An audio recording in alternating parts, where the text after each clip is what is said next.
नमस्कार बंधुरा आपनारा देखছেন कुकिंग हाउस ऑफ अनिमा। एखाने तो देखते ही पाচ্ছ लोटे शुटकी। এই লোটে শুটকির আমি আজকে একটা তরকারি করব, সেটাই তোমাদের সাথে শেয়ার করব।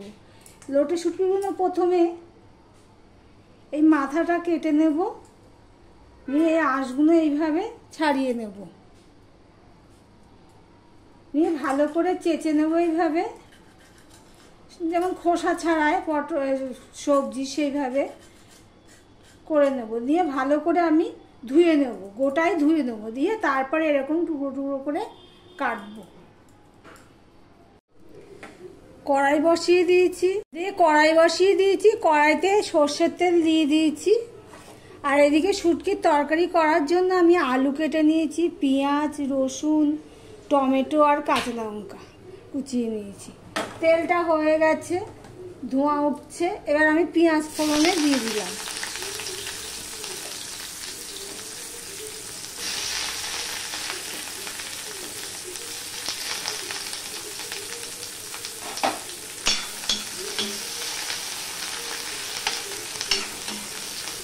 ভিডিওটি পুরোটা দেখার অনুরোধ রইল।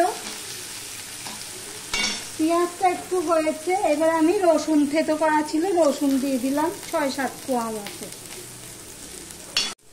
পেঁয়াজটা কিছুটা হয়ে এসছে, এবার আমি কাঁচা লঙ্কা আর আলু দিয়ে দেব।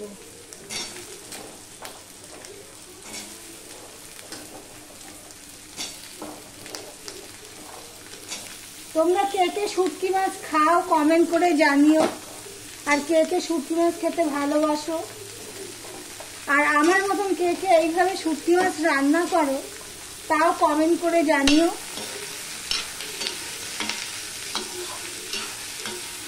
এবার তরকারিটা মজার জন্য আমি একটুখানি নুন দিয়ে দেবো।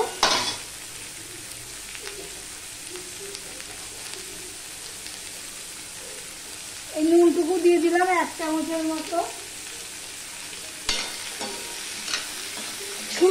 শুটকির থেকে শুটকির তরকারি খেতে আমার বেশি ভালো লাগে, তাই আলুটা একটু বেশি করেই দিয়েছি আমি।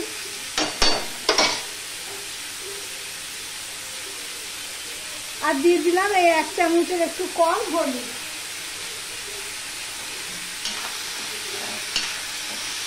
আলু পেঁয়াজটা প্রায় হাফের মতন ভাজা হয়ে গেছে নুন হলুদ দিয়ে। এবার আমি এর মধ্যে টমেটোগুলো দিয়ে দিলাম।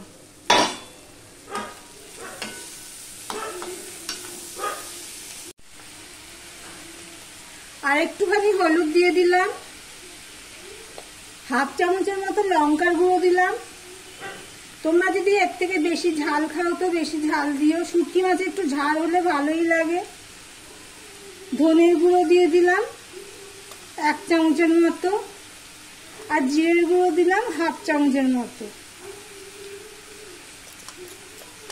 একটুখানি কাশ্মীরি লঙ্কার গুঁড়ো দিয়ে দিলাম। মশলাটা কষানোর জন্য একটু জল দিয়ে দিলাম। দেখো আলু পেঁয়াজ দিয়ে মশলাটা পুরো কষানো হয়ে গেছে, আর অল্প কষাতে লাগবে। এবার এই সময় আমি এই যে কেটে ধুয়ে নুন হলুদ এবং কাঁচা তেল মাখিয়ে রেখে দিয়েছিলাম এই শুটকি মাছগুলো আমি দিয়ে দিলাম। দিয়ে এগুলো দিয়ে আমি 1 মিনিটের মতন কষিয়ে নেব। কষানো হয়ে গেছে, এবার আমি একটুখানি কাঁচা সর্ষের তেল দিয়ে দিলাম।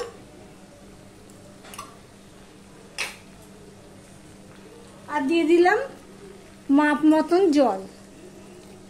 এটা একদম শুকনো তরকারি হবে, আলুটাও পুরো সিদ্ধ হয়ে গেছে, সেই বুঝে আমাকে জল দিতে হবে। আর শুটকি মাছটা দিয়েও 1 মিনিটের উপর কষিয়ে নিয়েছি ভালোভাবে।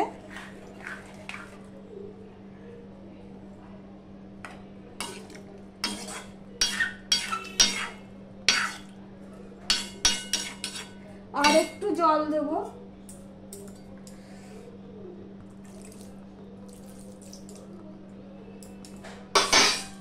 একটু বড় করে দিলাম, এবার ঢাকা দিয়ে দিচ্ছি। দেখো শুটকির তরকারি আমার হয়ে গেছে। এখন এখনই জিভে জল আসছে। কার কার জিভে জল আসছে কমেন্ট করে জানিও। একটু ঝালটা কম হয়েছে। আমি কাঁচা লঙ্কাগুলো এইভাবে একটুখানি মিশিয়ে দিয়েছি। অনেক দিন পর শুটকি হলো আমাদের এখানে। এবার একটা ডিশে, একটা বাটিতে নিয়ে নিচ্ছি।